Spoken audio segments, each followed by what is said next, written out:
and development. And together with them, I'm very excited to present the workshop and a 3-course meal we have today. My name is Saskia Richards. I will be your moderator today. And in my other job, I'm working for the Berlin Food Policy Council. We're using the webinar function, as you can see. So you can see us, but we cannot see you. We're about 35 participants right now. And please use the chat function. So there's 2 functions that I'm going to explain. The chat function is for technical support. Someone will help you if you can't hear. Also, there's a translation. So we are going to speak in English today. But if you're looking for translation, wenn Sie nach einer Übersetzung suchen, dann finden Sie unten den Kanal. You will find a channel below that gives you English to German translation.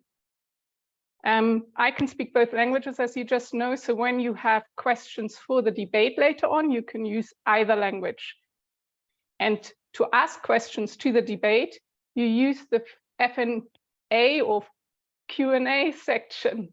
So there's a second function next to the chat function, which you can use to ask questions of clarification, for example, or if you have questions to the speakers later on. If you can't find any of these things, ask in the chat section. Also, we would like to record the webinar, but that doesn't really have any impact on you, the listeners, because you're not being seen. So I'm hoping everybody is fine with the fact that we're recording the speakers. Great, and with that, we are ready to start our 3-course meal today. We're starting with the what in a moment, and then we're continuing with the how. And that is all about attacking the industrial production of tobacco and food and shifting towards a more transformative, more sustainable and fair system. And we're finishing with a sweet, sugar-free creation that I will introduce later on. But any good meal starts always with a bit of mingling so that we get to know each other. And as we only have the webinar function today, we're using a Mentimeter to do so. And Ahmed will start the Mentimeter for you and give you the instructions on how to use that in the chat. So you should be able to find in a moment a link that you can follow to a web page that then gives you some questions, and we can see all the answers in a moment. Ahmed, please help us with the link.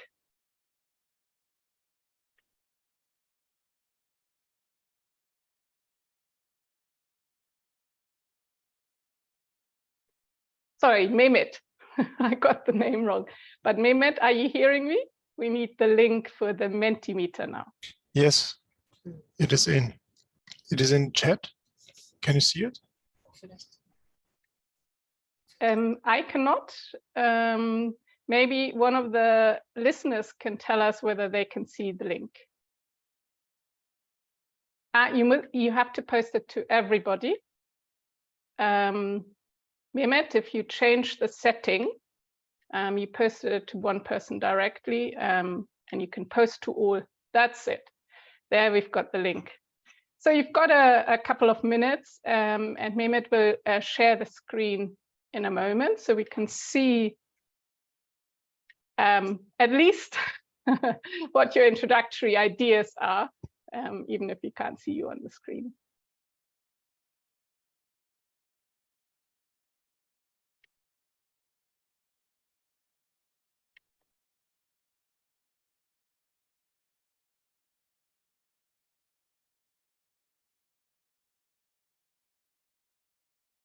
I see some answers are coming in, so my assumption is you can all now see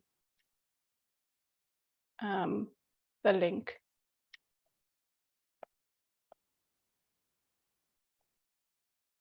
And the question is, what do you associate with the planetary health?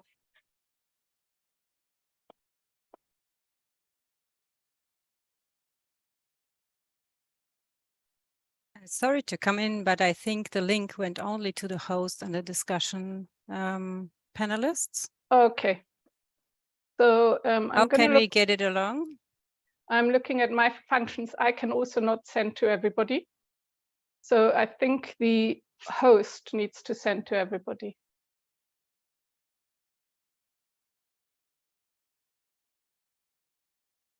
Voila. I think now really everybody can see it.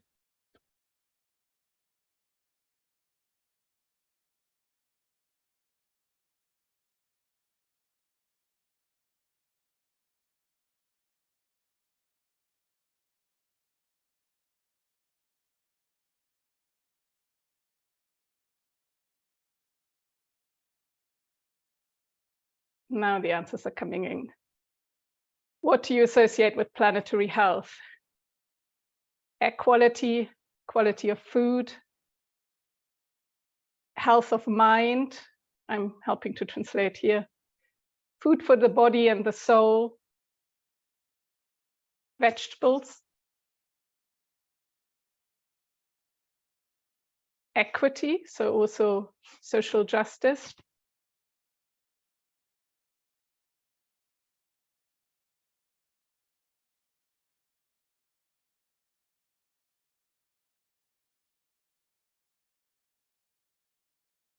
I think we have a theme of nature, forests, biodiversity going.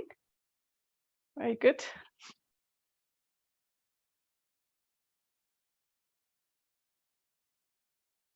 There comes the word diet. Yep.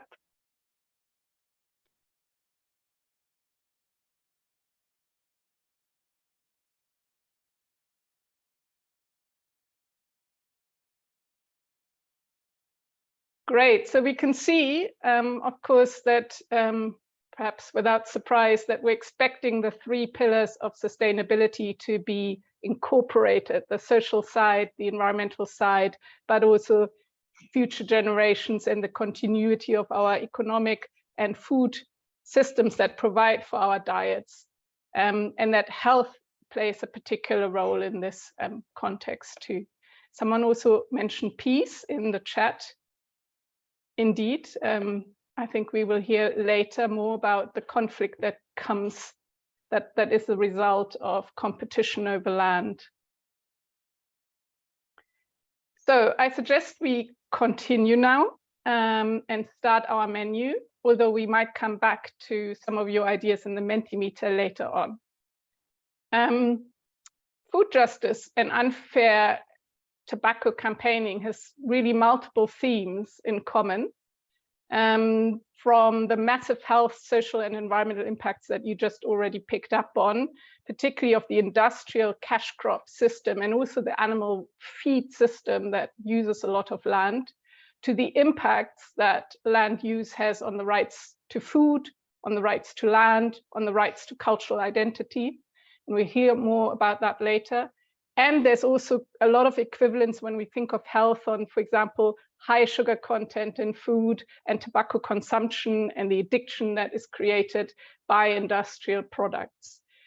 And to be able to feed everyone on this planet without impacting the planetary health and therefore the rights of future generations to the resources on this planet, we need to change the way we consume and grow stuff.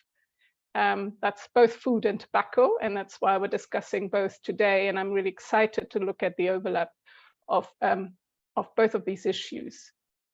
And with that, I hand over to Margrethe Scheffler from Öko-Institut Germany, who's going to explain a little bit more on the concept of planetary health diet. Margrethe, it's over to you. Okay, thank you. I will try to share my screen. And you have to tell me if it works. Is it the right one? Yeah. Just put it on, yep, now it's on presentation. Thanks. Yeah, it's on presentation, okay. Okay, so welcome to the study. I will give a short introduction to the concept and the advantage of the planetary health diet.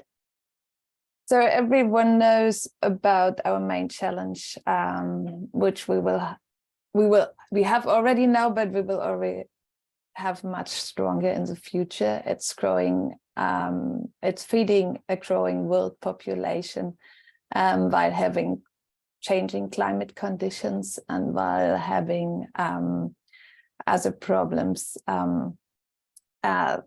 like biodiversity and so on, that we need to cover to save our planet. And one of the main restrictions we have is that the land use area is limited. And also the other big problems are the greenhouse gas emissions we really have to reduce, and the biodiversity losses we have to address. And to dive a bit deeper into the land use area we have the example of Germany here.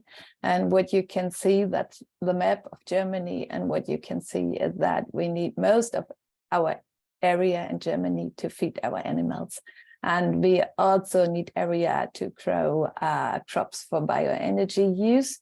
We use only a quarter of our agriculture area for plant-based nutrition, and then we have only 3% left for the environment. So this is the area, the agriculture area, we give back to the environment and use it for biodiversity purposes. But we will have further land demand because our population is increasing, because we will need much more area for nature protection, so for biodiversity or for re-wetting peatlands. We will need more area to produce the same amount because we have high risk of yields due to the climate change. And we also want to have more area to create carbon sinks or natural sinks for carbon sequestration, like growing trees and forests and so on. So area is limited, we can't pull, and then it gets bigger. So we have to deal with the area we have and try how to get all these things together. And the second issue are the greenhouse gas emissions. What you can see here is the carbon footprint in Germany of a person in Germany. We are about more than 10 tons CO2 equivalent per capita per year. But the large goal for Europe or for all over the world is to become climate neutral or GHG neutral. So we need to go down somewhere to here. And the remaining emissions we will still have, because agriculture production is always related to emissions, because there are biological processes going on if you are growing crops or you have animals and so on. But at least we have to compensate the emissions we will then still have by natural things, for examples. But of course, there are also options like technical things, but they are not so far now that we can say we can really use it. So these are the main problems, like the area and the GHG emissions we have to address. And how to address these? There is one solution, which is called the Planetary Health Diet. And we were really happy when this concept came out, because so far all the nutrition recommendations focus mainly on our health and not on the health of the planet. And then there was a work from the Eat Lancet Commission started, I don't know when, but it took, I think, 4 years or 5 years. And there were a lot of scientists from different countries and from different disciplines, like not only nutritional scientists, but also from climate research, environmental scientists, and so on. And they were all working together and developing the concept of the Planetary Health Diet. And that is a nutritional recommendation that says how to feed a growing world population and saving the planet at the same time. So they considered all the planetary boundaries we have, like biodiversity, like climate change, like nitrogen and phosphorus, like land use and water resources and so on. And then they came up with a nutrition recommendation. And that's what you can see here. This is an example of Germany. So we looked what our German people consume today. That's what you can see on the left-hand side. And then we looked at what does a planetary health diet, what should you consume today? And like you can see here, it's all these issues covered by the planetary health diet. So they They did not include recommendations like for coffee or alcohol or tobacco or whatever, but they include recommendations for all most things you eat. And when you look at this, then you see there's a large difference between these two pictures. So today in Germany, we consume quite a lot of animal-based foods, like about 2/3 are animal-based. Quite a lot of it are milk products in form of butter, cheese, and cream, so with a high fat content, and also meat and so on, but plant-based products make up only a smaller part of what we consume. And then you go to the recommendations of the Planetary Health Diet, and then you say, well, this picture changes drastically, and you see only a quarter is left for consuming animal-based products, and quite a lot is now from plant-based products. And it's also legumes and nuts and so on. So we have to switch our nutrition completely. And if we do it, we calculated for Germany what are the advantages of doing that and focusing on area demand and on climate emissions from agriculture production. So what you can see here today, we have about 8 tons CO2 equivalent per hectare. And if we change to Planetary Health Diet, then we can reduce it to 2.1 tons CO2 equivalent per hectare. And we, of course, can feed more people per hectare than today, but even taking into account lower yields and so on.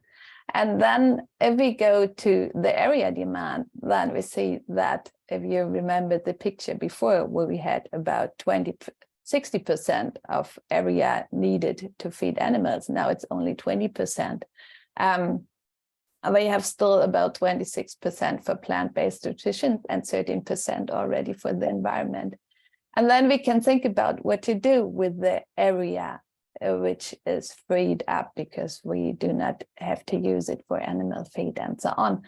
And it was about 6 million hectares that we can use for other purposes. And so we calculated just 2 options just to get an idea what we can do with this. And we calculated one option where we said, well, we take this area and do afforestation because we need the natural carbon sinks to compensate our emissions from agriculture. And then we found out, okay, we can feed people in Germany, like the 83 million people we have today. And agriculture can become almost climate neutral. Because we can compensate by natural things from forestation. And on the other hand, we thought, well, maybe we are in a good position because we have a lot of productive land and maybe we are struggling not as strong with climate change as other countries. So maybe it's not a good idea to afforest our productive land, but we should grow more food for other people and to export this. And that was the other option. And then we saw, okay, we can feed about 70 million people more if German people change the diet to the Planetary Health Diet. So the conclusion is clear. I mean, the benefits of a change in diet for nature and for climate are very evident. So far, it's not reflected in political action. We still have same taxes for animal-based and for plant-based products. Plant-based substitutes are even more expensive sometimes than animal-based products. And so we need to have clear political signals that there's the will to change our consumption to another diet. But what we can also see that there's something going on in Germany. We have a strong reduction in meat consumption during the last 4 years, like about 10 kilograms, which we never had in this history or a long time. We never had this strong reduction in meat consumption in Germany. There is a German Society for Nutrition which is currently revising its dietary recommendations and taking into account not only the health of the people, but also climate change also land use area and so on, biodiversity. And what is very new is that there will be a citizen council established in Germany with the topic nutrition in transition between private concerns and state tasks. So also the politics are slowly recognizing, hopefully, that the diet is not only a private matter, but also a political action which is needed. Okay, thank you. Great, Margareta, thanks.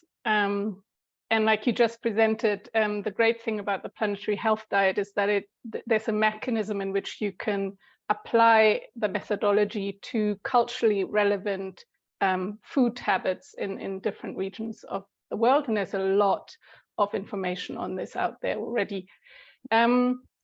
Please do, if you have questions of clarification, put them in the F&A or Q&A section below. I'll take them after the next presentation, because without losing too much time, I'm now handing the floor to Sonja van Eichenborn, who is the director of Unfairtobacco and has been for 15 years. She manages the awareness raising and education program there, and she focuses her work on the impact of tobacco growing on sustainable development and on the tobacco industry's violation of human, women, and children's rights, and on its negative effects on the environment, of course, as well. So Sonja will explain a little bit more the planetary impacts of tobacco growing and the powers at play. Sonja, I hand over to you. Yeah, thank you, Saskia. I will just quickly share my screen. Here we go. I will offer you today some answers to the question, why is tobacco a barrier to planetary health? I will touch upon issues of health, of climate, food, and corporations. Let's start with health. Tobacco use is the most important preventable risk for non-communicable diseases. Every year, 8 million people die due to tobacco use. More than 1 million of these deaths occur in non-smokers affected by tobacco smoke, or secondhand smoke, as other people say. This graphic shows the risks of working places. For example, secondhand smoke in a factory, or risks on a tobacco field. Secondhand smoke, just like smoking itself, leads to cancer, heart and lung diseases, as well as it can lead to diabetes. And children, which are our precious future, are most at risk from tobacco smoke, already before they are born, and especially during their first years of life. Tobacco growing is associated with poisoning risks due to high amounts of chemicals like fertilizers and pesticides. This is just like in other monocrops, like in bananas, cocoa, or coffee, whatever. So what is so special about tobacco? It is the nicotine of the plant. Nicotine from the tobacco leaves can be absorbed through the skin into the body, and it leads to acute nicotine poisoning. It's called green tobacco sickness. The symptoms of this sickness, they are listed here. And during harvesting, workers are at risk to absorb as much as nicotine as you could find in 50 cigarettes smoked per day. In this context, the widespread child labor in tobacco growing is particularly alarming. The physical and mental health of children is strongly impaired by the work in tobacco fields. Now, we take a look at the climate.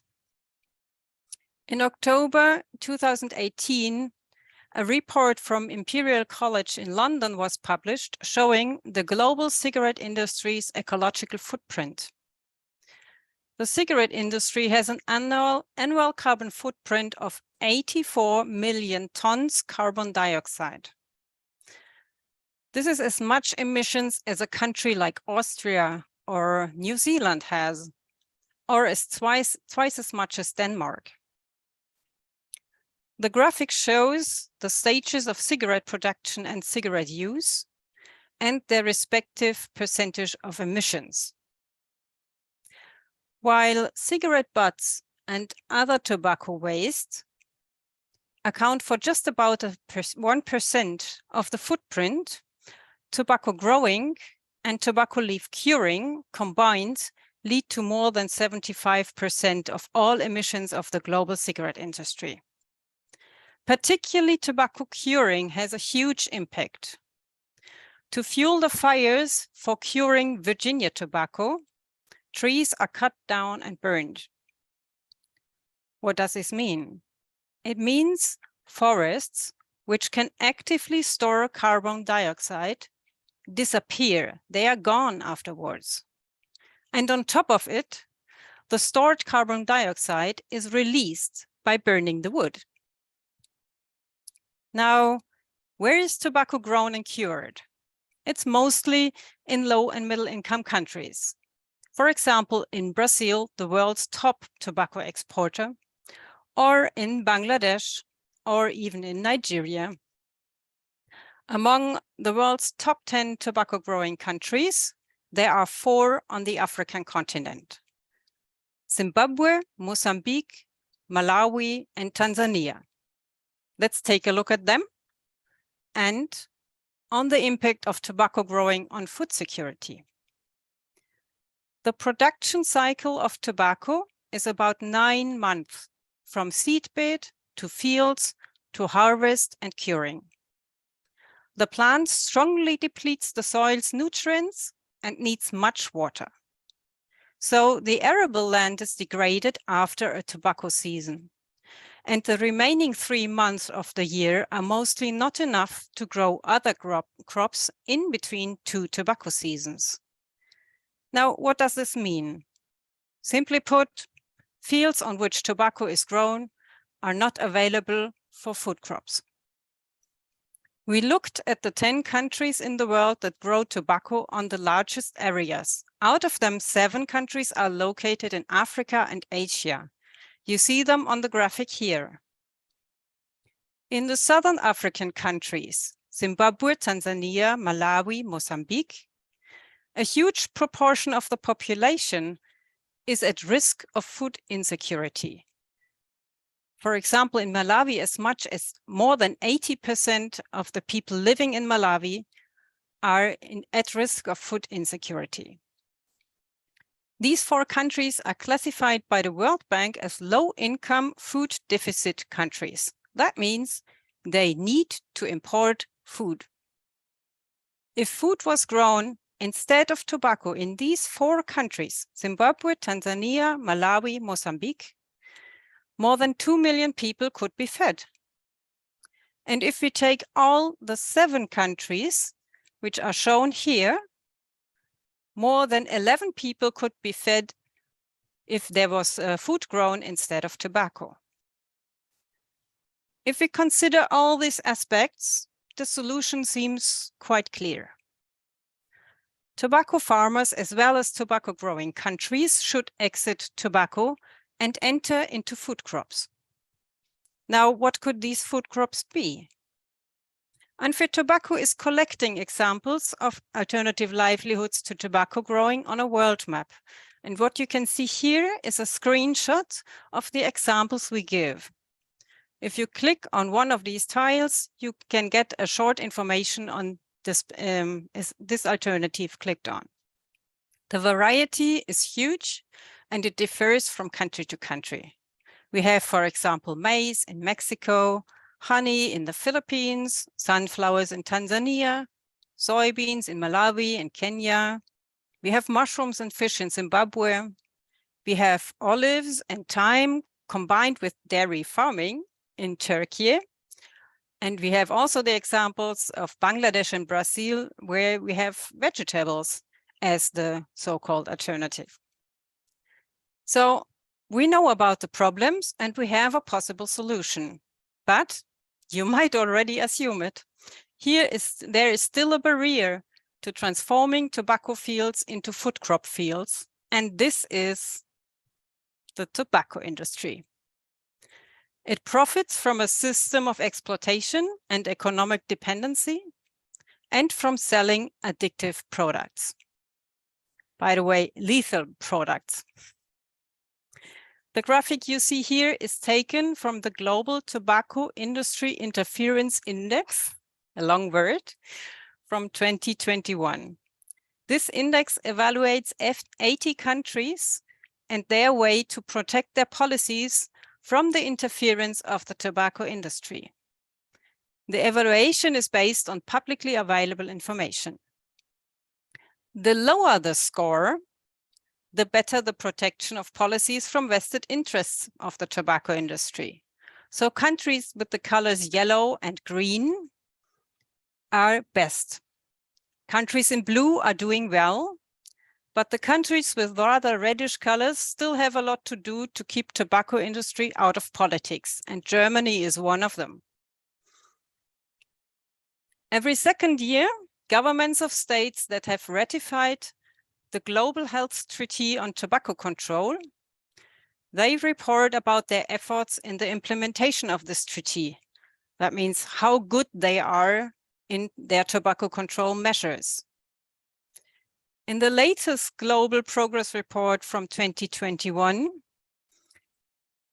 we have the conclusion that the governments reported most frequently a gap, which was the largest gap was the lack of financial resources. And the most frequently mentioned barrier was the interference by the tobacco industry. So this is the biggest barrier to do tobacco control. Therefore, the tobacco industry is also a barrier to planetary health. I'm happy to be part of today's conversation with my valuable fellow panelists about how to take on big tobacco and big food. Thank you for your attention. Thank you, Sonia. Wow, that was a lot of information. So we're doing two things. I'm going to give you a moment of silence to think about questions. I haven't seen any so far, so one of you will be fast enough to just put the word test into the Q&A to make sure that this is all working. So please, from the audience, just type in test to test the hardware. Perfect, it's working. And maybe you do have questions of clarification. I'll give you a moment to think about them before we go to the next menu or meal on our menu.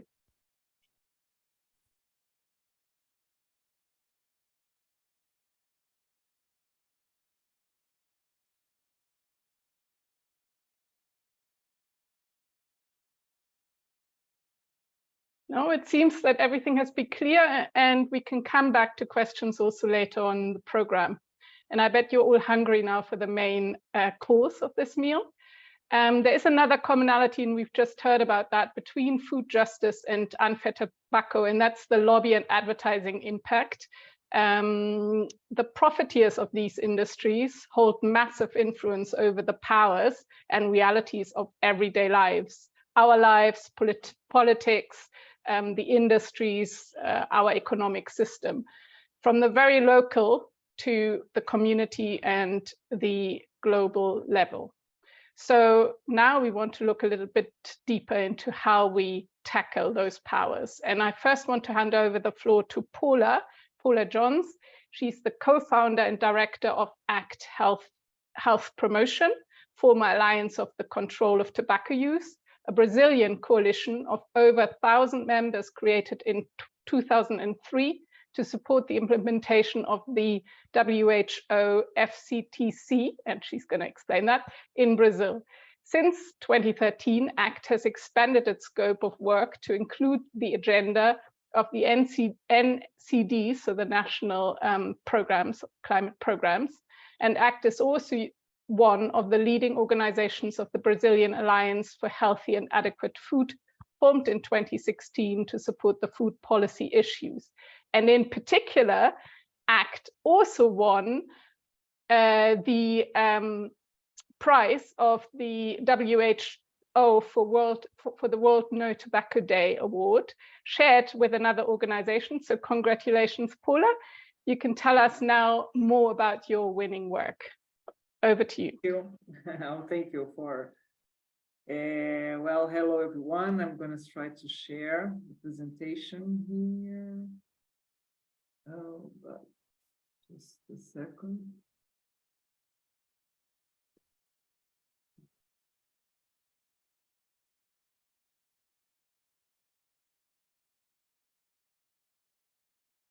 There it is. And if you can just switch to presentation, Yes. I guess. Perfect.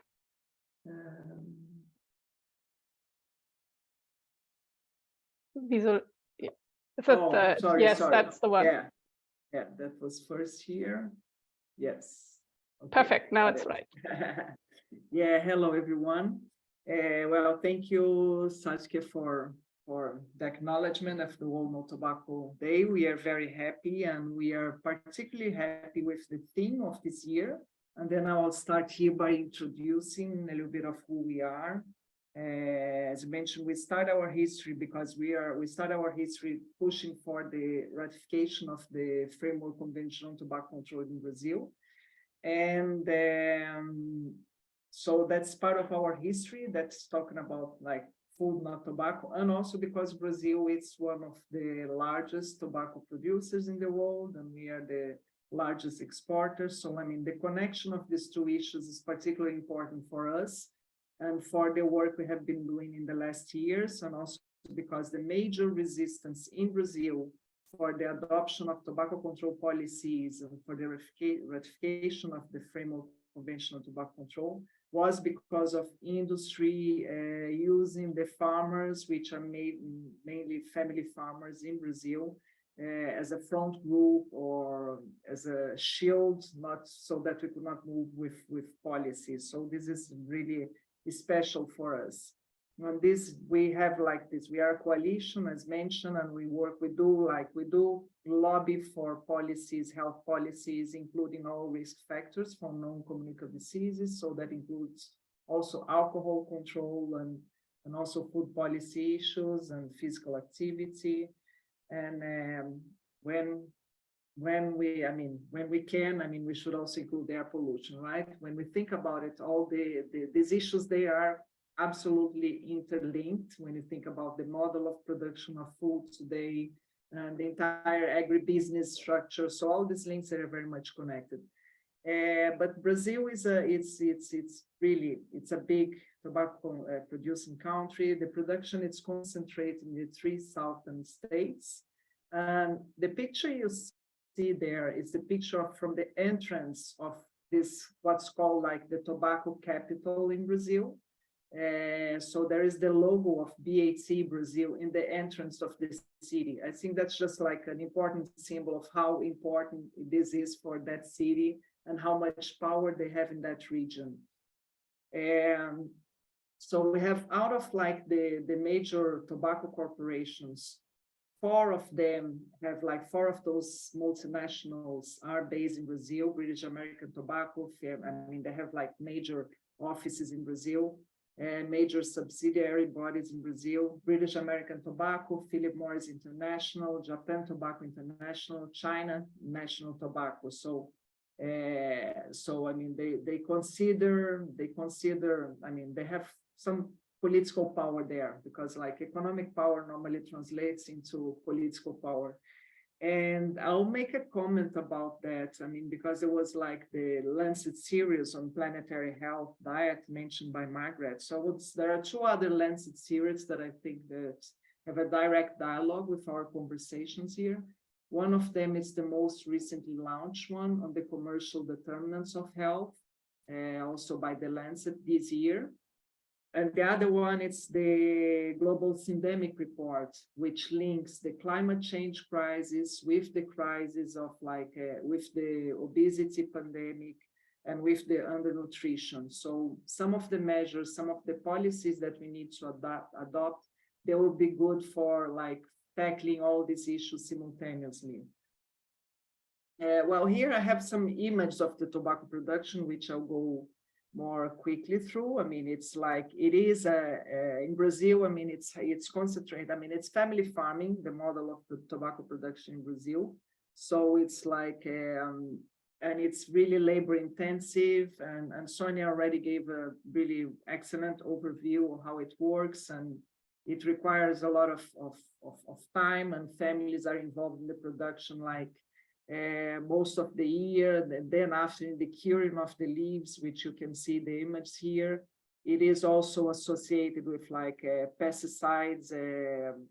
They are also contaminations of the growers, so they are very vulnerable. You see a picture of like a grower spraying pesticides, and they are, according to the tobacco industry, they are supposed to use like a protection equipment, but it's simply too hot to use it at the time they have to spray it in the plantation, so they don't use it. So it's kind of like the industry always claims, oh, but it's the growers' fault that they are not using the protection equipment. But I mean, it's really not, it's impossible to use it.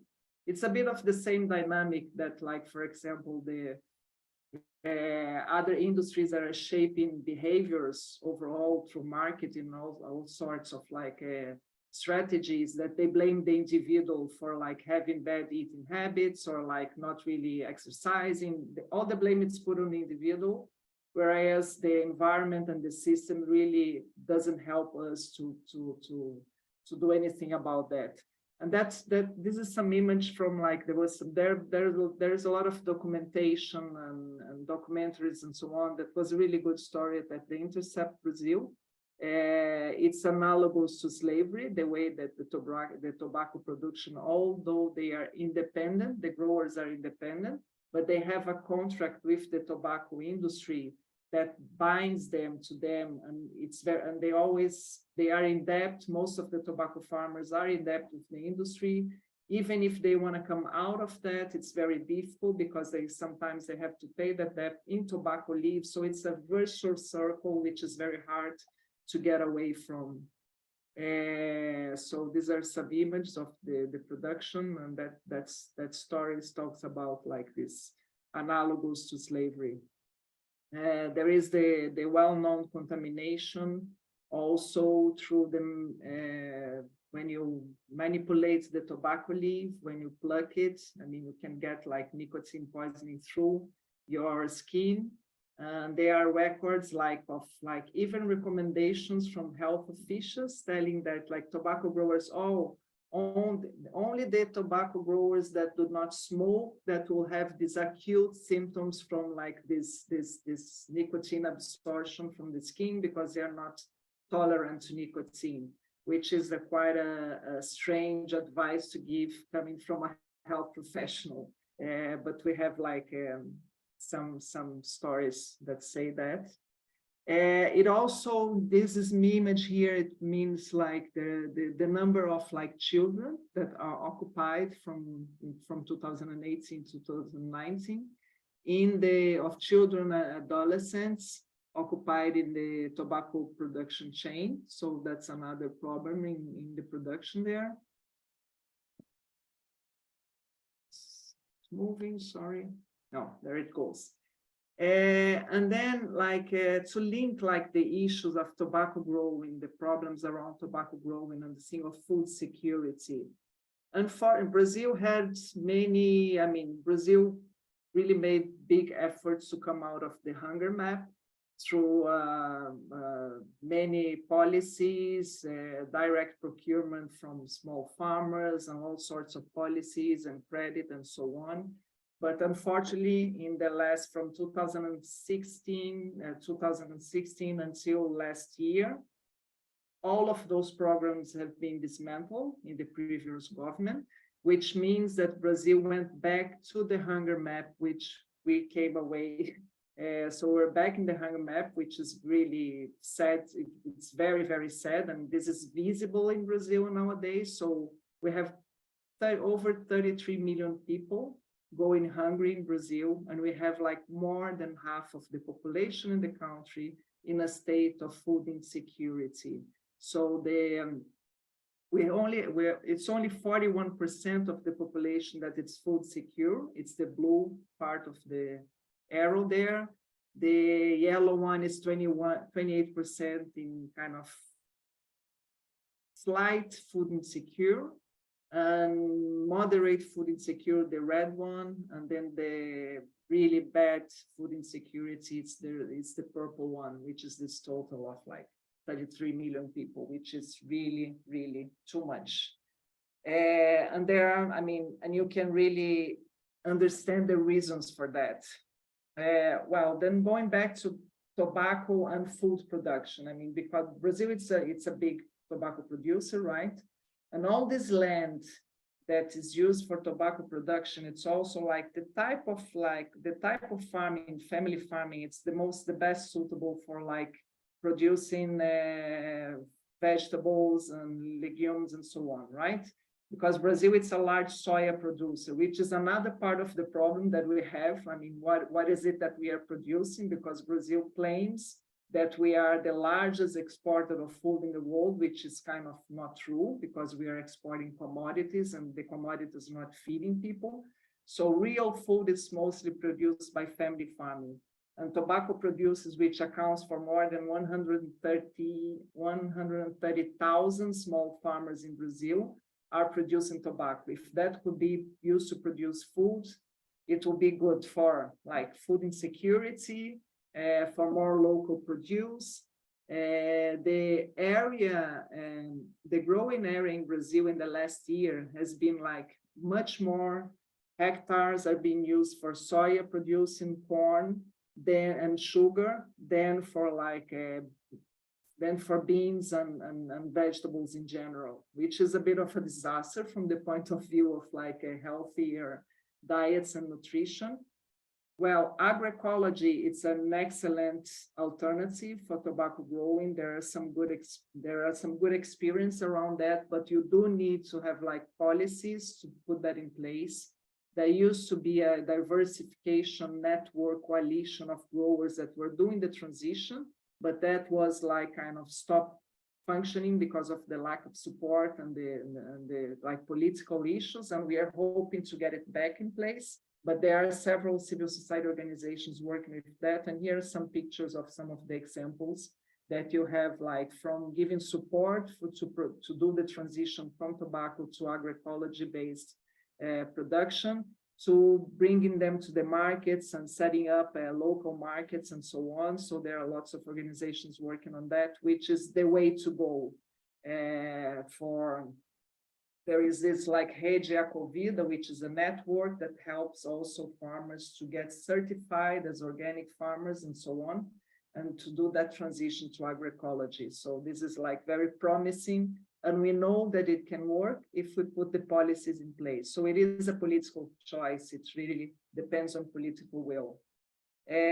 So there are some campaigns also around that issue, and about like that the tobacco industry does not combat poverty, but it contributes to underdevelopment.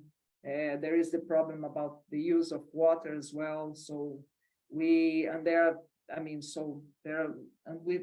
this is an image of like this diversification network of areas cultivated in tobacco that we are beginning to work on again, and we're hoping to get more people on board from the growers to organize themselves, because obviously it makes a big difference when they start organizing. And then linking that with food policy issues, the same measures that we have used, I mean, we have been successful in the consumption part of tobacco in reducing consumption in the last years in Brazil. And the major policies that we have used, and we have been successful also in neutralizing the tobacco industry use of farmers as front group. So we do have like really good alliance with tobacco farmers, and very promising ones, and also they are also allies in the production of healthy foods. So, but the same regulatory policies that we have used for tobacco are the ones that we are using in food policy issues, which are fiscal measures. You have like to increase access to healthy food, and you have to decrease the access to like ultra-processed food. I don't know how many people are familiar with the concept of ultra-processed food. outside of Brazil or outside of Latin America, but the evidence is getting bigger and bigger by the minute of the impact of ultra-processed foods. So I think that's where a way to go in terms of how you compare, like what type of like measure or what type of category you can use when you talk about food, what needs to be cheaper and what needs to be more expensive. So ultra-processed food needs to be more expensive, and it's getting cheaper. You have school environments, and you have marketing restrictions, and you have front of package labeling for packaged products. And the cross-cutting issues that we have worked with tobacco throughout our history, it's coalition building and industry interference, which is the barriers that Sonia mentioned earlier, the barrier to move ahead with those policies. If you look at them, you always find the address are the economic interests from the industry behind that sector. So we build bridges between science and politics by doing advocacy, communication, and mobilization, and capacity building in advocacy through some online courses. And there is a long way to go, but I think it's very, from our perspective, because we work with the different risks for NCDs, it's very promising that we make connections between these areas, like between tobacco and food justice. So I think I congratulate the organizing again for putting these two groups together, because I think it's an excellent debate that can come out of that. And okay, and here it's to finalize. I'm lost in time, Saskia, so you just tell me if I'm yeah, it's good if you bringing it to an end. Okay. Yeah. So that's a campaign that we put out there because we are discussing a fiscal reform in Brazil at the moment, and we want people kind of understand that tobacco and alcohol need to have higher taxes, but people don't understand yet when we talk about this category of food and beverage, ultra-processed food and beverage, that you need to have the same type of like taxes for that. So that's a campaign that we have out, like imitating like the tobacco warning labels to like, it's not that we are suggesting that as a policy, but I mean, comparing ultra-processed beverages with like ultra-processed foods. And I think coming a little back from my previous point that how much these things are interlinked, in the discussions about the tax reform, we also having like really many positive and conversations with other civil society groups that work on social justice. I think there were quite a few words talking about that in the beginning in the exercise there in the Mentimeter, right? It is about equity, it is about social justice, and also about sustainability, right? So we're also talking about like the climate change and how we're gonna deal with that. So we're also having conversations with like these other civil society organizations and having this manifesto that we want to reform that talks to all those issues. So you can have oftentimes some of the same policies when you manage to regulate the economic sectors, when you manage to regulate the market, you can have positive outcomes for all these areas. So that's it for now. Thank you, and looking forward for the debate. Thank you, Paula. Indeed, we will go about the different parts of the menu now and have the main debate later on, as I said early on. There's already a question that I will put into that debate category, so I'm keeping it for now. And we're moving on from Brazil to Nigeria, and we will hear from Philip Yakpo. He is the Director of Programs at the Organization for Corporate Accountability and Public Participation in Africa. And Philip, how do you take on big food industries now after we've heard about tobacco already? We're keen to hear what information and transparency tools you might use to tackle those industries. Over to you, Philip.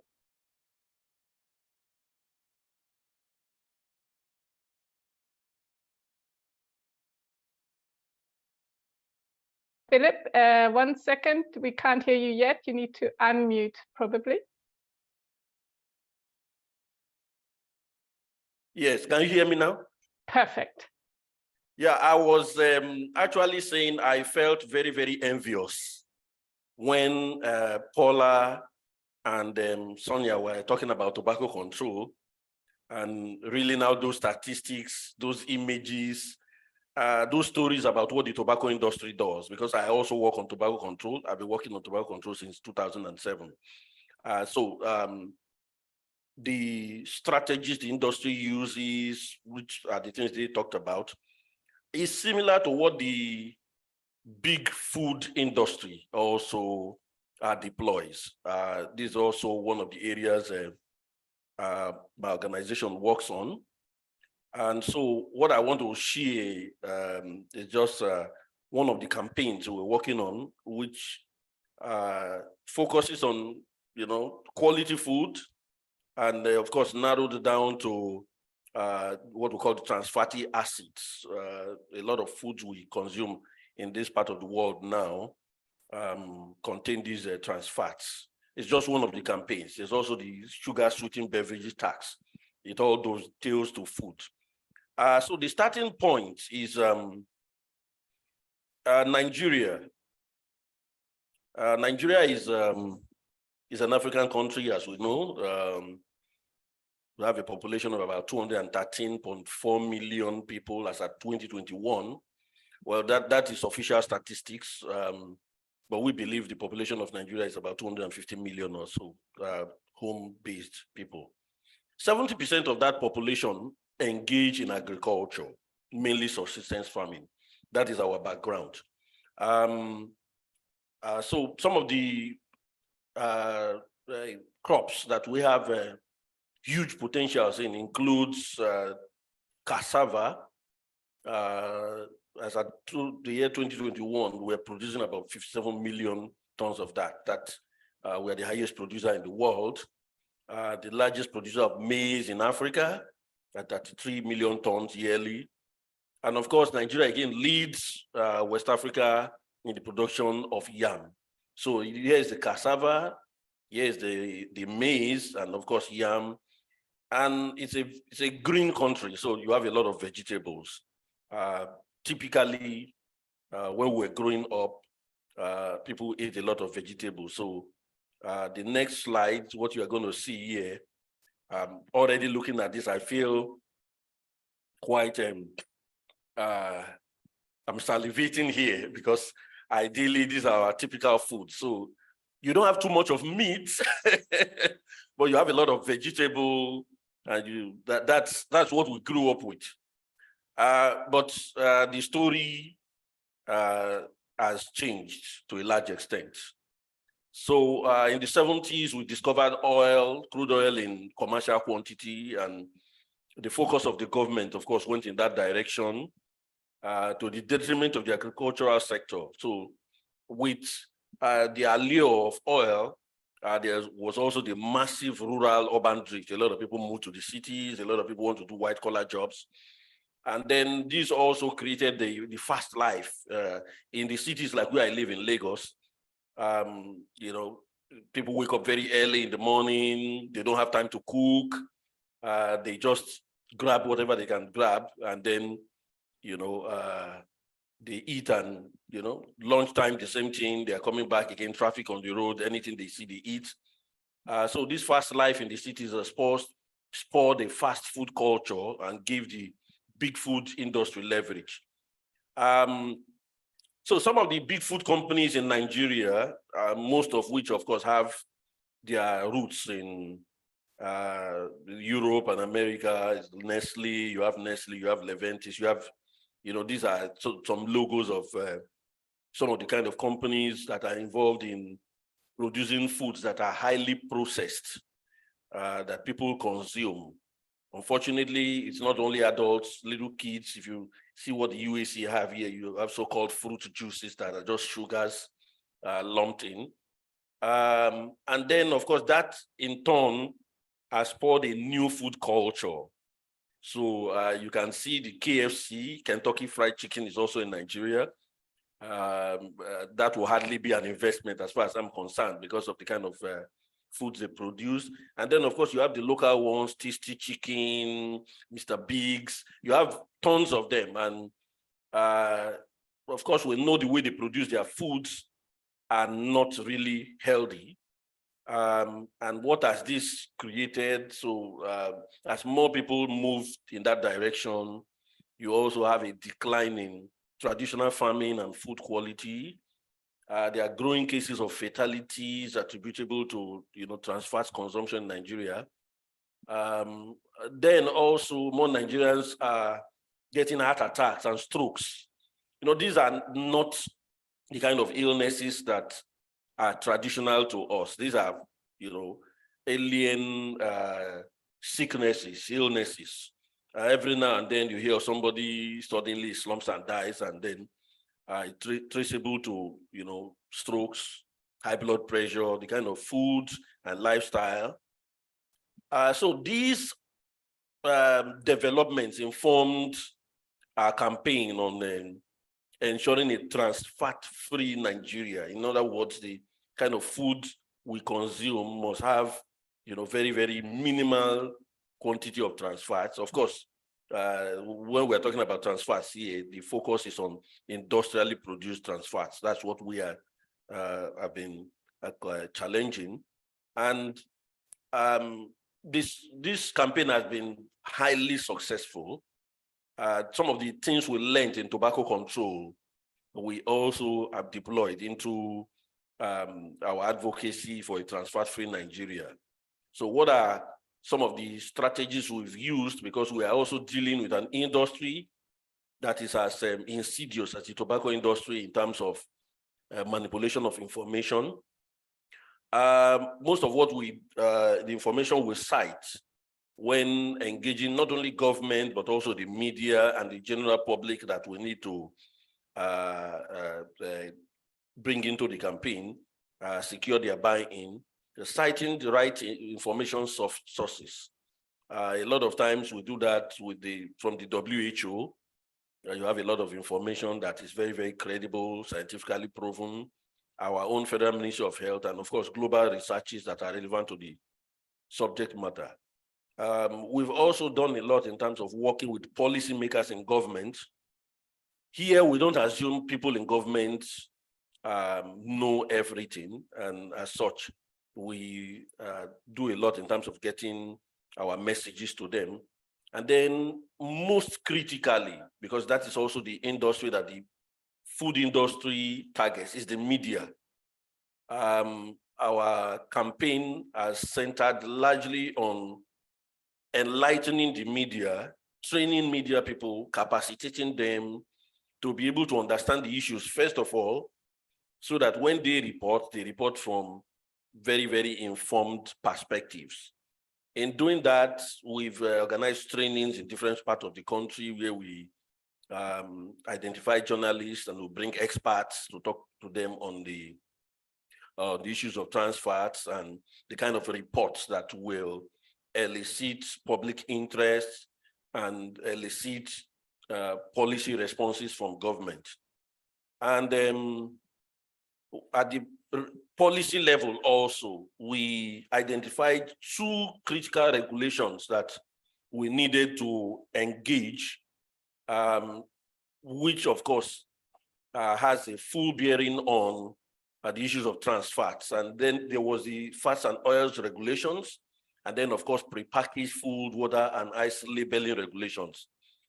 Speaking to the second, which is about labeling, we discovered over time that most Nigerians do not even have time to look at the labels, and then the industry has capitalized on that to keep a lot of information away. And so we made a lot of recommendations on how the labels should have adequate information on the quantities of trans fat and other ingredients you have in foods that Nigerians consumed. We made a lot of recommendations, and at the same time, for the fats and oils regulations, which targets the oils and fats industries, the kind of oils that should be coming into the country and education around that.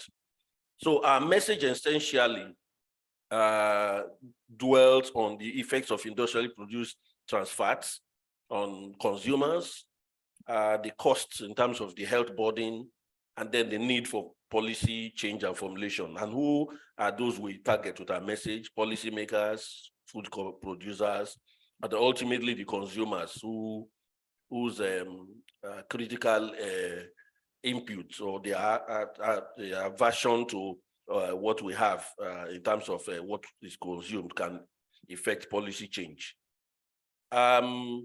We didn't end there. We tried as much as possible to create messages that relied on the fact, demystifying myths and then promoting the facts, some of which you can see here.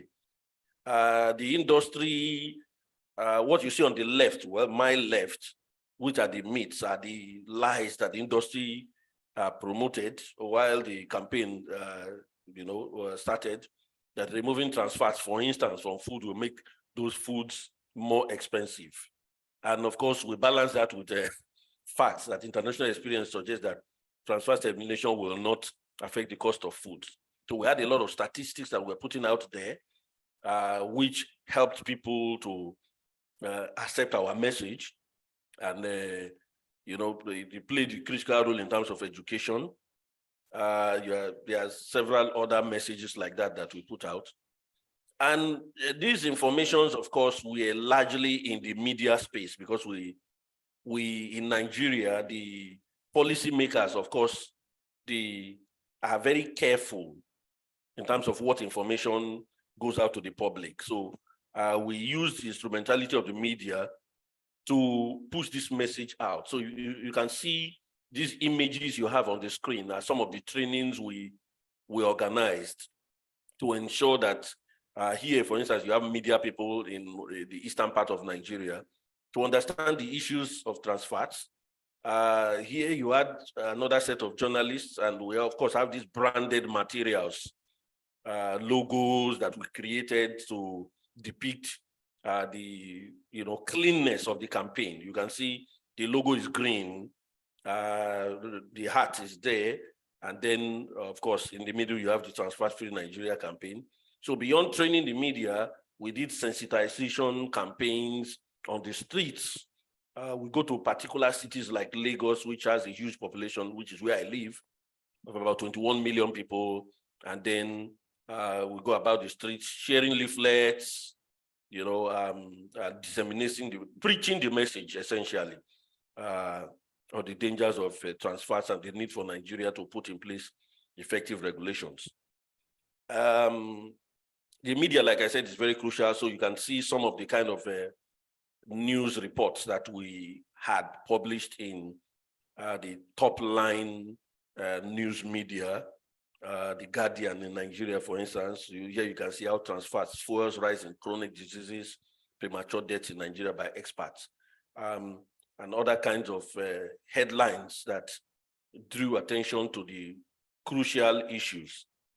We didn't restrict ourselves to the traditional media. On social media, we had digital messages which were also created and shared widely to reach younger people who also carry the biggest burdens of the health impacts of consuming trans fats. So you can have messages like you see here, food safety is everyone's business, with that these beautiful messages shared. And the good news in all this is that within 2 years, we succeeded in ensuring that the regulations on food labeling and fats and oils has been passed. So it's currently with the government waiting to be gazetted. Now, the most important part of this presentation is where I get to tell you thank you. Thank you. Thank you, Philip. Some of your traditional foods look very different to the German traditional foods, but all the problems look identical or at least equivalent. So thank you for your input. And I'm sure everybody's salivating to pick up your word. For more information now from Bangladesh, Farida Akhter has co-founded and is executive director of Ubening, a Bangladeshi NGO, which works with farmers for fair and sustainable food transition. And Farida, you have worked with the farmers in tobacco growing areas to shift to organic food production without use of chemicals. Please tell us how a farmer-led revolution can look like. Over to you.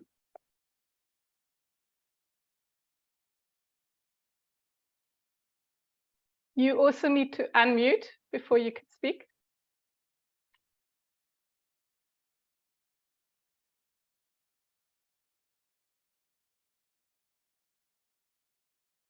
Little button on the left in the bottom.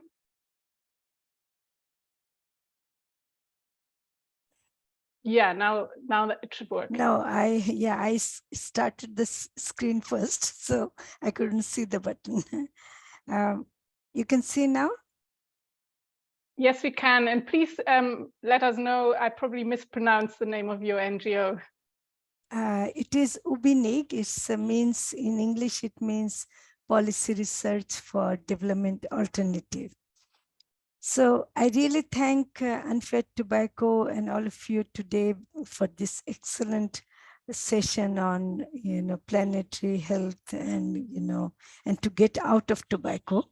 And so I start with this picture, on this slide, where this field used to be with tobacco before, and now farmers have shifted to their own food crops. And I, want to show this with a lot of pride, I take pride in it because our farmers are doing it. So just briefly, I thank Sonia for giving an overview of tobacco in globally, and also to Paula, because the things that she has explained in Brazil actually happening to Bangladesh, so I don't have to repeat all those things now, but this is very, very important. So so they are using, Bangladesh is a small country, but they're taking over a lot of our land where food used to were grown, and they're producing tobacco to be exported mostly. And we have 3 varieties of tobacco called Virginia, Motihari, and Jati. And you are familiar with Virginia or FCV, which really comprises mostly 80% of all the tobacco grown in the country. And also we produce a particular variety, Motihari, which is this one. The leaf are a bit curly, and it is used for smokeless tobacco. And I think there are very few countries which produce this particular leaf. And the companies are British American Tobacco Company, Japan Tobacco, Philip Morris, and also, other companies. So the theme of this year, World No Tobacco Day is very good. I really congratulate WHO for that, because it says we need food, not tobacco. It's so true. And we don't have to say it, once, we have to say it thousands times, because we have been looking forward to have this kind of thing. And tobacco kills and food saves life. And also in Bangladesh, every year 161,000 people are killed, are dead, I would say killed. And our tobacco is not only killing people, it is also killing our fertile land that used to grow. These are the typical crops that were grown in the tobacco growing areas before. And so basically, whenever you are growing tobacco, you are replacing the major food crops. I did not give the picture of rice, but besides rice, these are also very important food crops, and this is important. And also, we are not able to keep livestock, for example, cows or goats or fish, because their fodder is not available anymore. And so in the tobacco growing areas, farmers are facing severe food insecurity, as well as malnutrition. And here I want to show, because of our research from 2006 onwards, we have been working in some areas. So tobacco is basically 8 to 9 month crop, so which starts from September and goes on till April and even to May, till marketing. But within this time, you can see that if we are planning to have a rice crop, the major rice crop is almond rice crop, the rainy season rice crop, which starts supposed to start from June. But if you plan to have rice crop, then we cannot have tobacco. And if the tobacco company has persuaded the farmers to grow tobacco crop, the rice farmer will not grow rice. So similarly, other food crops like oilseeds, other rice crop, pulses, spices, either it clashes with the planting season or the harvesting season. So if the tobacco is in the field, then no other food can be grown. So this is very important, that they cannot say that, no, it is only for 8 months. The rest of the time you can grow food. No, you cannot do that. The land is not free at all during the year. So farmers' rationale for tobacco is profit, because the company has told them that if you want to earn profit, you have to grow tobacco, because it brings cash income, and then you don't have to worry about growing food. You can buy food with that cash, but that is not true. And also, now the farmers have seen that tobacco growing is also not very easy. The labor cost is 21 times higher than food crop growing. I'm not only talking about organic food crop, just even industrial food crop growing, labor cost is less than tobacco. Cost per hectare is 119 times higher in tobacco than food crops. So how can it is profitable? It looks very interesting for farmers, because in April, May, when they take this tobacco to the company, they give them cash money. But then that cash money is spent in paying debts, in paying for the treatment. It also creates soil degradation, water contamination, and overuse of pesticide kills everything, fish and everything. Deforestation, what Sonia has very nicely put on, that what it does. Use of family labor, company control over farmers. Company really watches the whole year, even whether they are planning to go out of tobacco, and the health exposures is severe. Not only agrochemicals, the nicotine effect, again, Paula has shown in her presentation. So, but one important question is that shifting to food crops, I don't use alternative to tobacco. We are just saying that, yes, those who have been for some time being were growing tobacco are going back to food crops, to their own crops, not as an alternative. So, but it can happen in two ways. One is that we can move from tobacco to modern agrochemical-based food crops or monoculture, and tobacco to organic food farming or agroecological, as Paula has also mentioned, that the alternative is agroecology. And here we have experienced the use of mixed cropping, different kind of crops together. So growing from a modern agriculture-based food crop means from one toxic to another.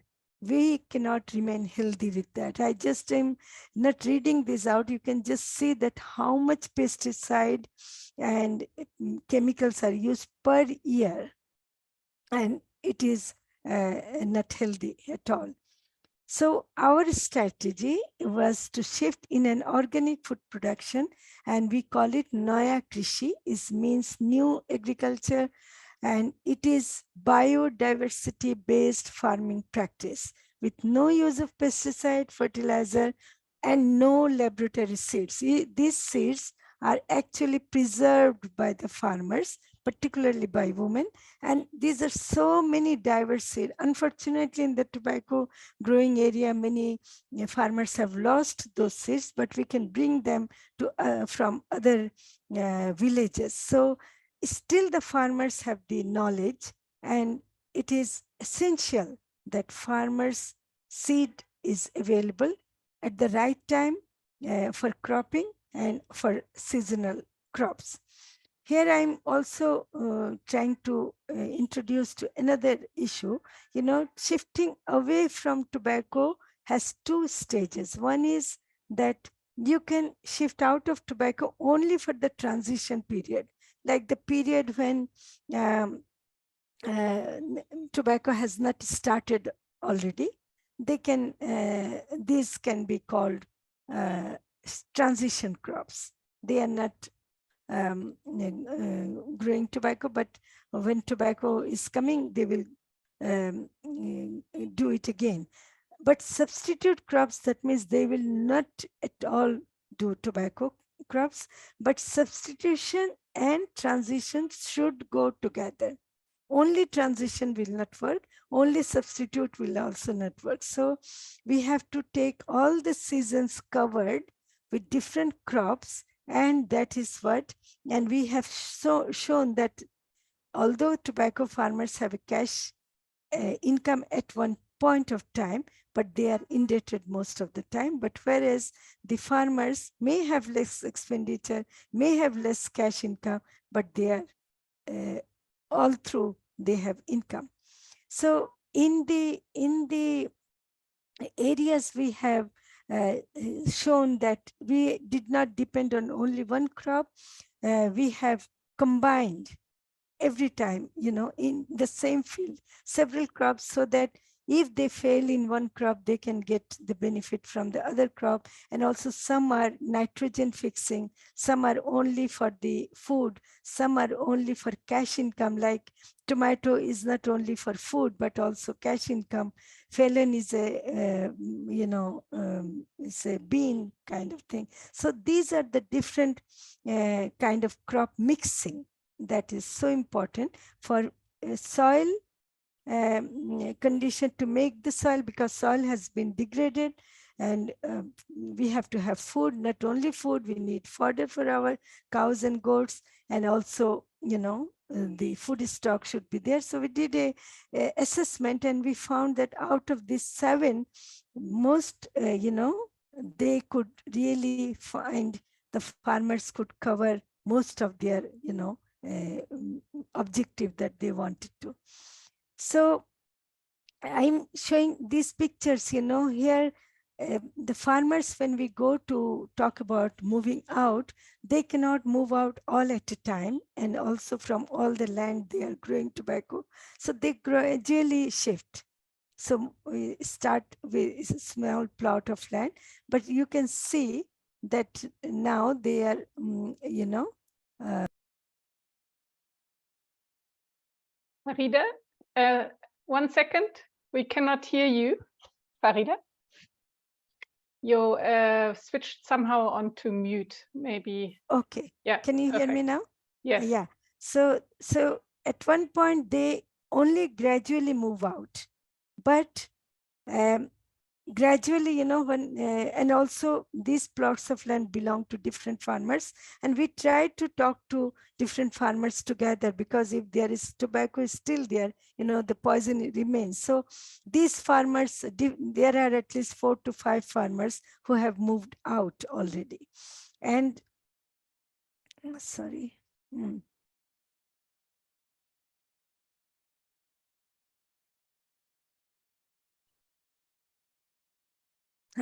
So yeah, and so the mixed cropping, you know, the fields, you can see that all these are different kind of crops because they want to plant, maximize utilization of the small piece of land. These are all very, very small, poor farmers, but if they have diverse crop, it helps their soil fertility and also it helps food diversity. So there is lesser pest attack, food tastes better.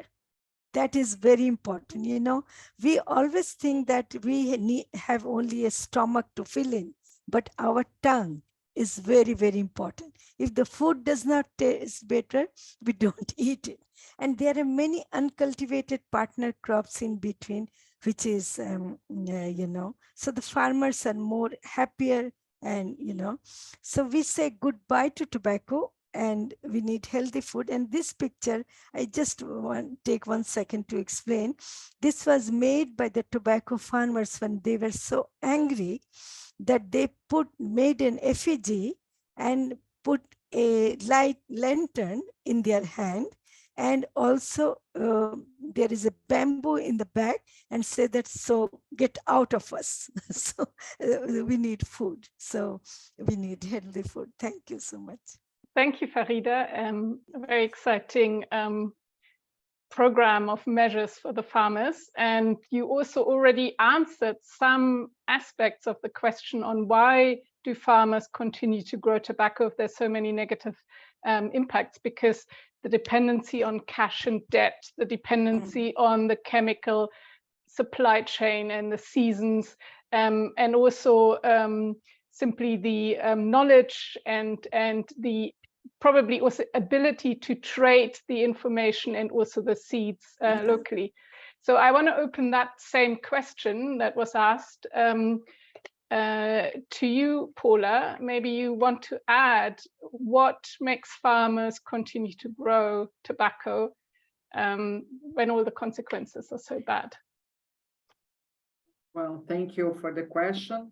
Yeah, I normally joke that the same dependence that smokers have to cigarettes, growers have to tobacco, right? Because of the way that the system is set up, the type of incentives that they are given, or I think Farida showed it very well, like they promise, I mean, the market for them to convince farmers to start growing tobacco, they promise high yields and high income, and then you can buy food from the market and all that, and it's much more profitable because you don't really put in the accounting, I mean, how that you need to buy food, you will not produce food anymore, and then you don't have the power of bargaining the price of tobacco, then you are in their hands, and it's very hard to come out once you are in their hands. It's like when we become addicted to nicotine, it's hard to come out.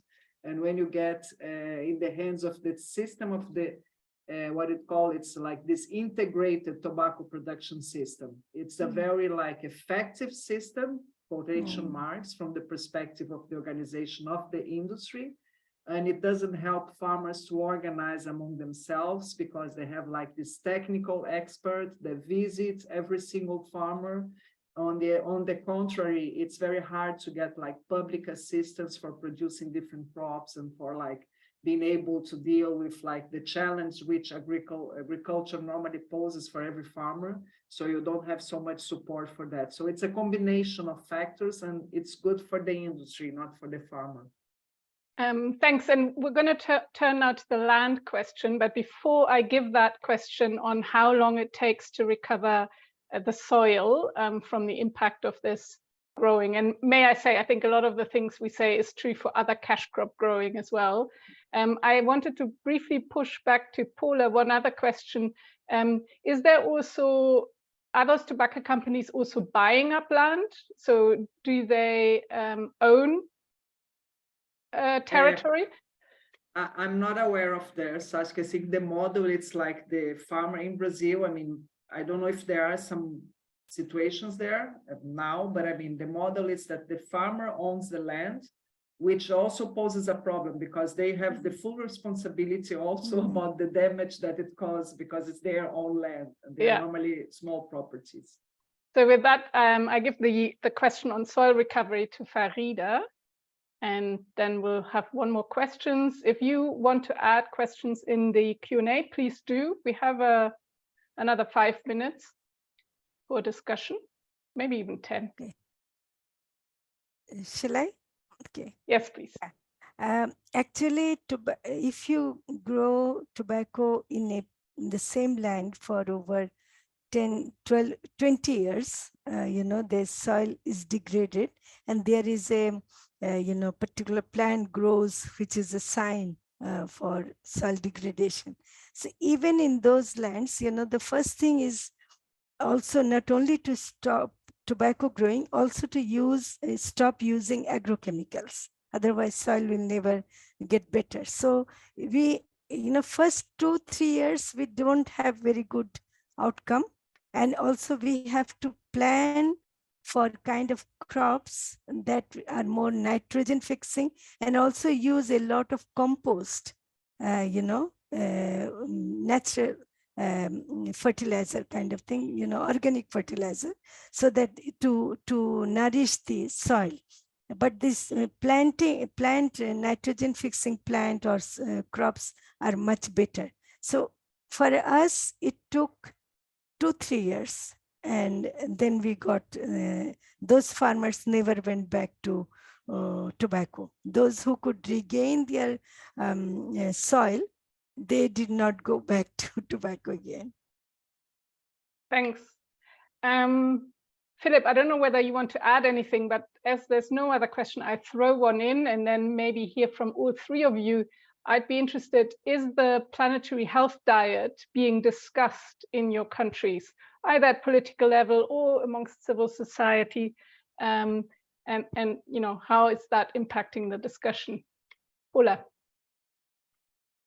No, it's great that you raised that question, because I was thinking about something to say. Brazil has the Brazilian dietary guidelines from 2014. And I think they are really a very good reference, because they talk about the way you produce food as well. And I think they are for the general population. They are very simple. I mean, it was not easy to get them through, because it makes it more simple than complicated accounting of nutrients, right? Because it talks about food, not about nutrients. And it talks about it has to be sustainable, and it has to take into consideration environmental issues as well as social justice. And then that's my only when I mention the global syndemic report from the Lancet series, I think the Planetary Health Diet is good, but I think it doesn't really talk much about what do you substitute meat for, because it's not an issue of just, instead of eating meat, eating ultra-processed plant-based products, because I think it's the same food system production that it's causing a lot of damage.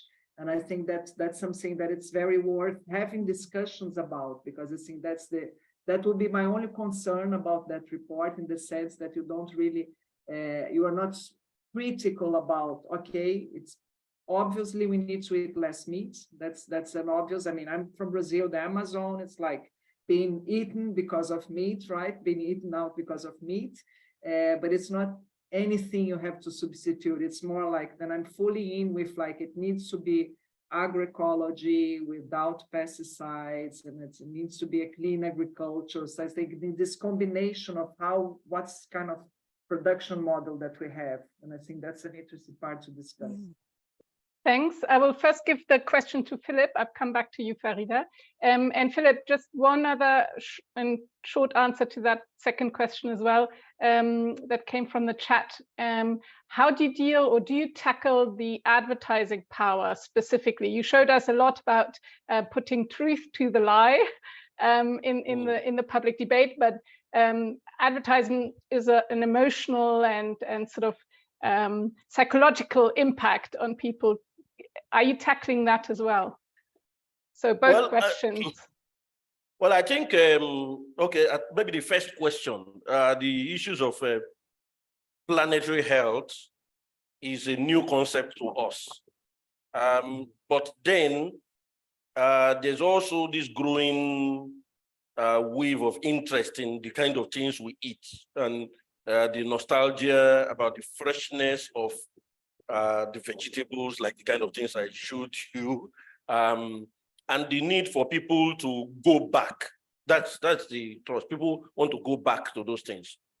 But then even in that, so, and that's why we have a lot of work to do in that regard. So this is a campaign that has a lot of potentials here, because there's the growing number of people who want to identify with eating very healthy food, eating food that is nutritious.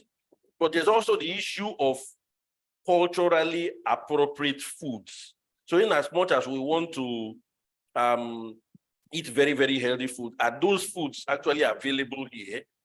Because if they are not available, then you are going to create another problem, which people are trying to address. So culturally appropriate food must also be, which is of course healthy, must also be emphasized.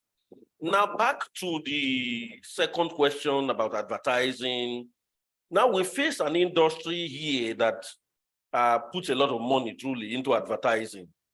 But we also have our way around that, because of course every media house survives on adverts, and so what we try to do to make sure we clip the hands of the industry, or at least so that we have balance in terms of us also getting a space.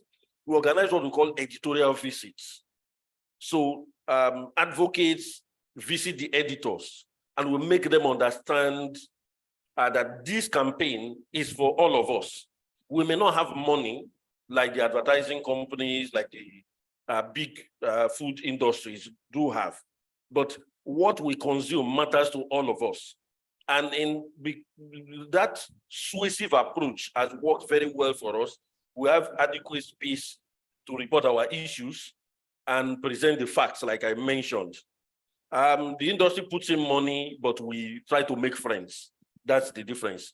They put in money, they buy people, they buy media houses, but we solicit for friends, and there are issues of common interest.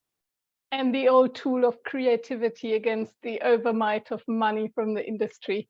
Exactly. Thanks, Philip. And Farida, maybe just let us know about the discussion on planetary health. Just, I wanted to point to everybody that the Mentimeter questions are open. These are sort of some final questions that we will come back after the dessert, but you can answer them while we're discussing. Farida, how's the situation in Bangladesh? Yeah, actually, in Bangladesh, the inequality of income is so high that there are rich people who are eating meat and all fast food. In the cities and in the villages, there are poor people who cannot afford to have meat. So common people eat only fish and vegetables. But the main problem is the food produced with agrochemicals. That is becoming very, very, so the non-communicable diseases, particularly cancer, heart attacks, strokes are so high. It accounts for 67% of all deaths. So that is quite high. And that's why, people are now talking about going, not eating those food which are produced with chemicals. So the organic food, they don't talk about planetary food.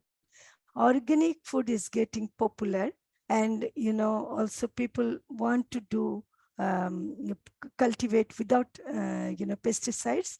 And to Philip, I want to say that we in Bangladesh there are groups who are working on trans fat, and it is also an issue that is being discussed, but very much limited to the urban areas.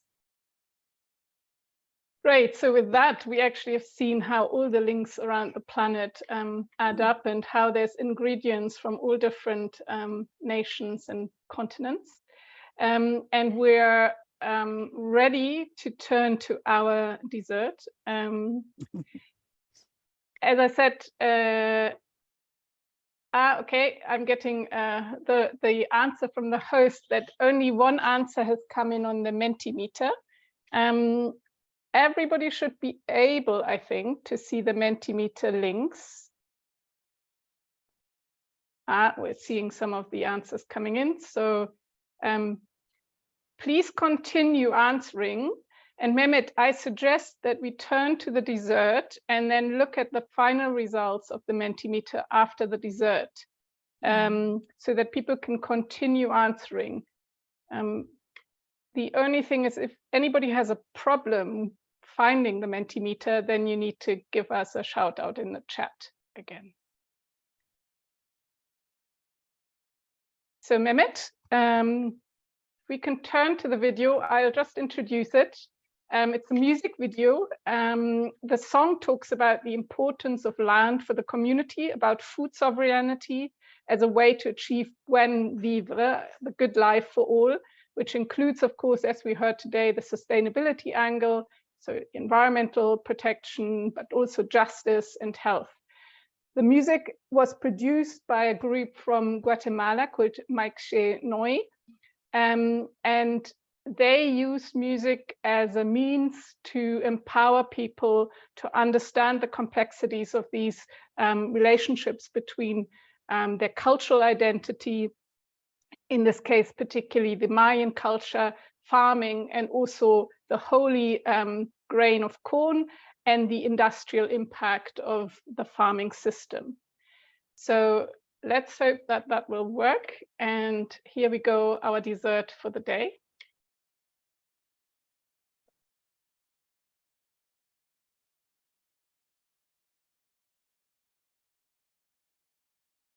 I believe we can't hear the sound. Yes, sir.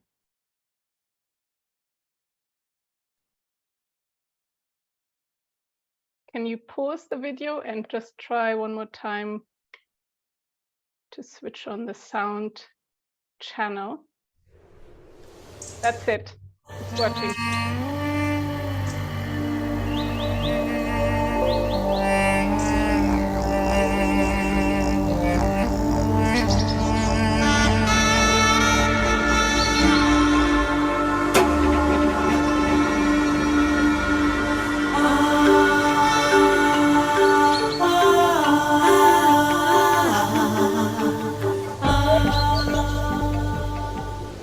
Te suena fuerte contaminación y destrucción a nuestro medio ambiente. Te suena fuerte, privatización de tierras, enfermedades y la muerte. Te suena fuerte, te suena fuerte, te suena fuerte. Para alcanzar el buen vivir, para alcanzar el buen vivir.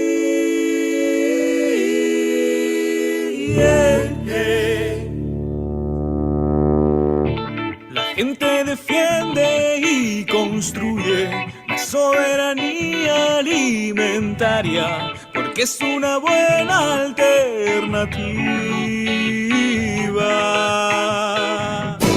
para alcanzar el buen vivir, para alcanzar el buen vivir.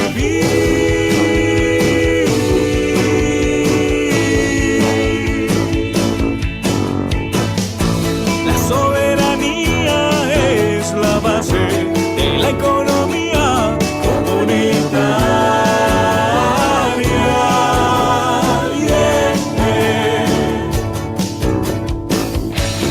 Construyamos y defendamos la soberanía alimentaria, practicando el consumo sano, responsable.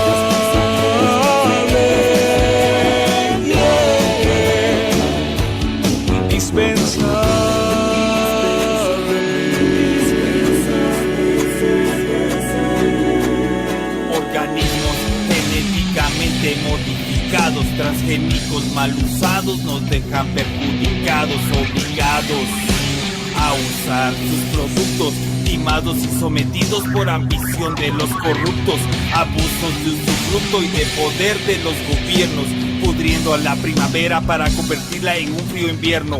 Hermanas y hermanos en defensa de la vida, los pueblos, las ciudades y las áreas campesinas. Con el puño arriba, Seguimos en la lucha desde el corazón del mundo hasta donde esto se escucha. Pues lucha que florezca este canil. Somos ofrenda universal desde el cielo a la raíz. Las semillas son sagradas, generosas, milenarias, originales, universales, diferentes, solidarias. Hay que respetarlas, defenderlas, es la herencia que dejaron nuestras abuelas para la resistencia. Con el puño arriba. Por eso estamos aquí, estamos en defensa de la grandeza del maíz. Con el puño arriba. Somos un mismo matiz, por fuera 1000 colores, por dentro un mismo barniz. Con el puño arriba. Agua, fuego, aire, tierra, todos en defensa de la sagrada esfera. Con el puño arriba. Niños, niñas, abuelos y abuelas, somos una misma bandera. Con el puño arriba. Este es el llamado desde las tierras mayas. Con el puño arriba. Fuerza, resistencia, Abya Yala. Con el puño arriba.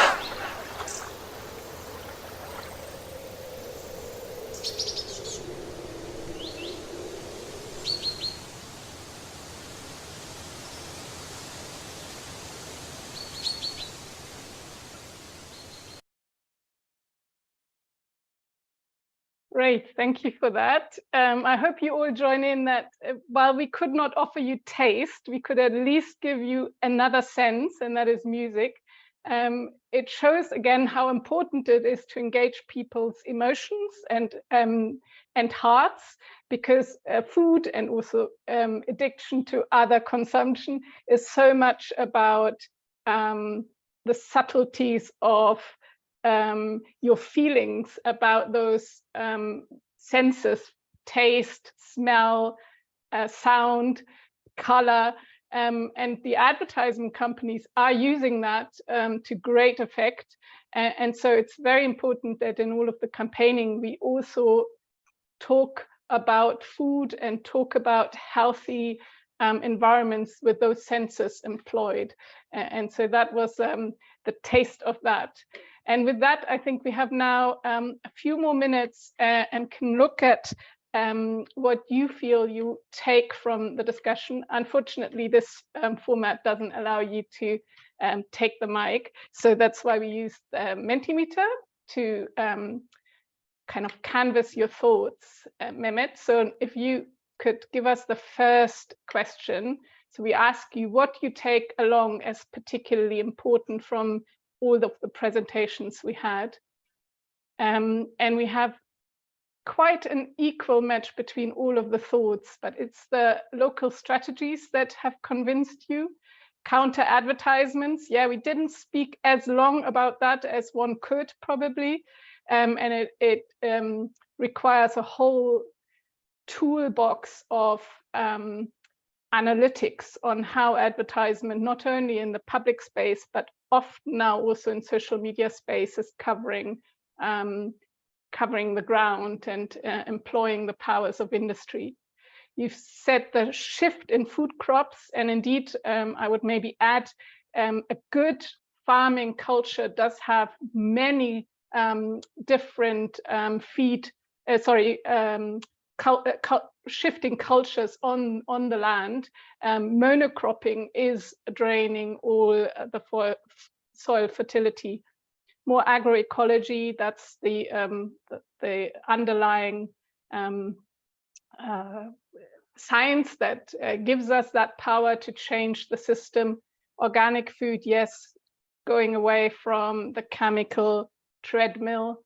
And the political action, and I think, again, we didn't have enough time maybe to talk about that, but we can see that we're challenged by the same problems. And so we're much better off combining our powers across all of these continents. Don't forget emotions. Yeah, someone has added that now to the answers. Great, maybe we can shift to the next one, even though this is still bringing in. I'm sure the final picture will be presented on the webpage, including all the presentations actually from today. So you will find them later on the web pages of, I guess, both Unfairtobacco and Foodjustice campaigns. So the second question was, where do you see opportunities for change? In support from the governments, I think indeed what we see, it's too slow always, but we do have a changing governance from global to national systems. And I think there's not only good things, but there are many good things also coming from the international organizations, although of course industry is well networked there as well. Social mobilization, I think we've kickstarted that today. Education, yes, and particularly I think in the alternatives that people have on the ground when they want to shift. But I might use that as one comment, and we didn't spend enough time today about the concept of food environments, but we heard it mentioned in a number of the presentations. We cannot educate people into a different system of consumption, and the onus should never be on the responsibility of the individual to change their diet or their consumption patterns. We really need to change the environment and what the environment offers to people in their consumption, and that's when people start choosing healthier diets. Switch crops, we've got that again. Empowerment of farmers. Indeed, I think none of that is possible. None of our transition is possible without the farmers and the workers in the supply chain afterwards. And again, this whole shift in diets and farming systems requires also a very different system of logistics and markets, because we need to re-regionalize the entire supply chain, including all the bits between the farm and the mouth. What else do we pick up from here? Healthy taxes. Yeah, a big part of the discussion is on how can nations create taxation systems that allow people to consume more healthy, and that also drives the investment for the state to reinvest into healthy systems. And how can we take some of those profits from the big industries, which, by the way, have made huge profits during the Corona crisis and are continuing now with inflation to really reap maximum benefits from a failing system. And we need to harvest some of that and bring it back into the right systems. So with that, I really have now the pleasure to thank all participants for their patience and their interest and their questions and your input in the Mentimeter. All the speakers for great presentations, and all the overlap has become really clear. Of course, most of all, also our hosts and the translators for bringing us together, for facilitating this discussion. And I was really a pleasure to come in and host you as a moderator today. If you liked what you had today and possibly would like more of this, it would help if you put that in the chat, because that helps us as a team to see whether we can make any improvements. So if you have suggestions for improvements, also put them in the chat before you leave. And all participants will receive a mail from the organizers about where you can find the information on the webpage. So with that, 3 minutes early even, I wish you a very nice afternoon, evening, morning, day, wherever you are. And thank you again. Bye from us.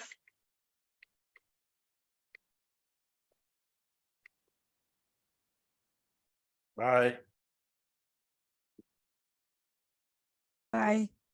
Bye-bye. Bye. Good night. Good night. Good night. Good night, Farida.